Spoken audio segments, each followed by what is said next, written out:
welcome. In this lecture, I'm going to talk about how you can use a direct substitution property in a circumstance where first you kind of need to cancel, as one might say. So let's look at an example.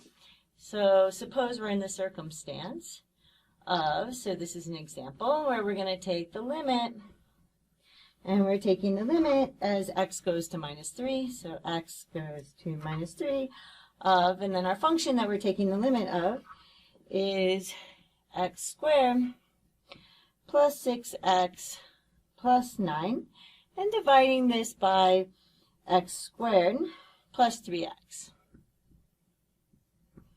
Okay? So, yes. Okay. So the first question is kind of like, can you directly apply this directed substitution property, which we abbreviate by DSP, recall. So can we apply DSP? And this is where we remember that in order to apply a property, you need to have that the if part is satisfied. Okay, so no, because the if part isn't satisfied. So why is the if part not satisfied? Which is that if we substitute, so subbing minus 3 into the denominator for x, right?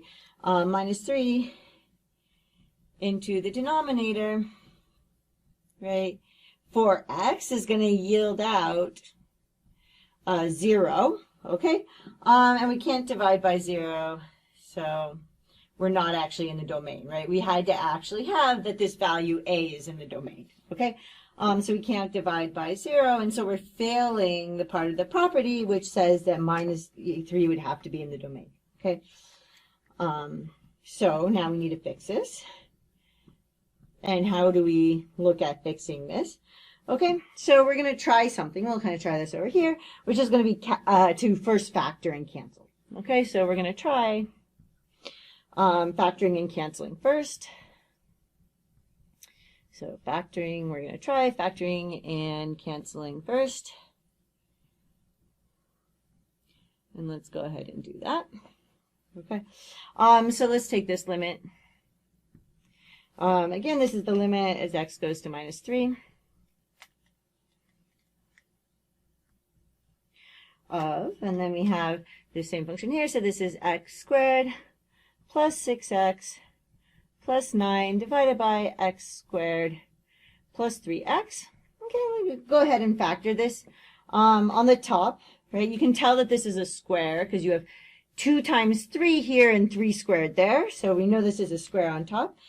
So we can go ahead and to factor that, let's make sure to write our limit first because we haven't taken that yet, right? We have to remember. I kind of emphasize this a lot of times that it's important to always write that when you haven't taken a limit yet so that you know when you're done or not. This is one of these things you learn from many years of teaching.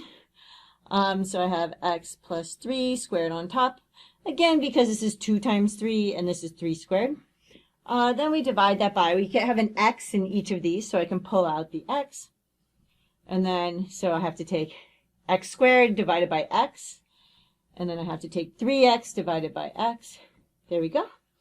Okay. And now we have the x plus 3 on both the top and the bottom. So let's kind of look at that. That's going on there. Okay, so this is equal to the limit as x approaches minus 3. And let's kind of pull out a copy of x plus 3 on both so that it's very clear what we're doing. Okay, so I have x plus 3 times x plus 3, and then we're dividing that by x times x plus 3. Okay, and now we kind of realize, what do we actually have going on here? We have this, so we have x plus 3 divided by x times x plus 3 divided by x plus 3, right? But what's going on kind of with that is that this thing here, this part here that we're multiplying by is actually 1. So we can just kind of pretend that's not there because it equals 1. So we're multiplying by 1. Okay? So this kind of reduces down to taking the limit as x goes to minus 3 of, so we have x plus 3 over x. I'm going to emphasize that this x is what's being replaced by putting orange here.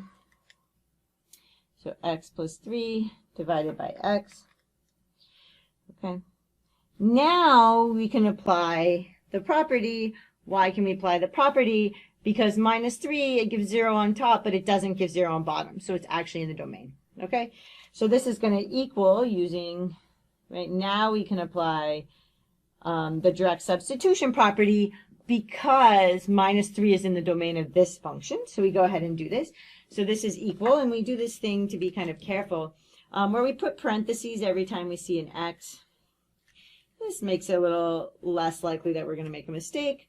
Plus 3, and then every time we have parentheses, we replace that by minus 3 using the direct substitution property like this. Okay, and now we're good to go because, right, the top is 0, which makes this 0. The bottom is minus 3, which is not 0. Okay, so this is kind of our answer, right? And as we talked about, and I kind of talked about it this as we went along, but this is important to emphasize, okay? So why was it okay to cancel factor plug in? So why was it okay to cancel factor and then plug in?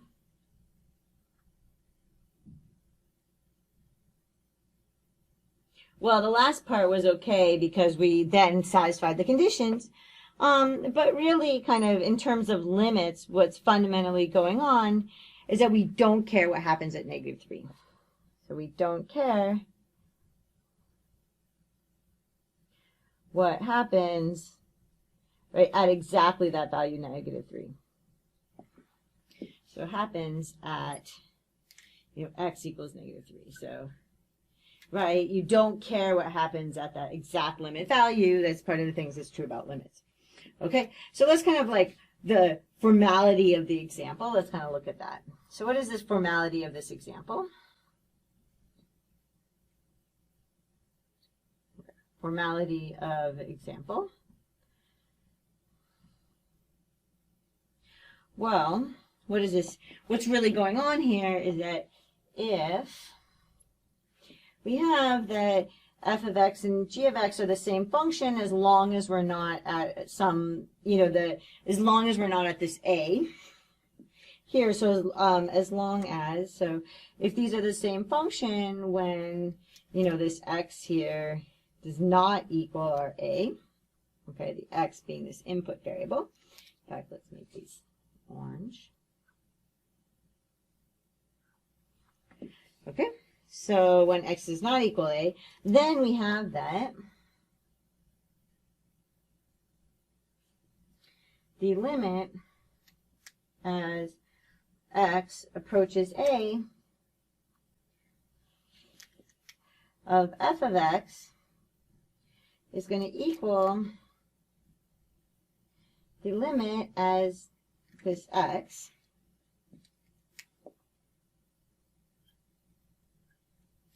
approaches a of g of x as long as this limit exists, okay? G of x, if the limit exists.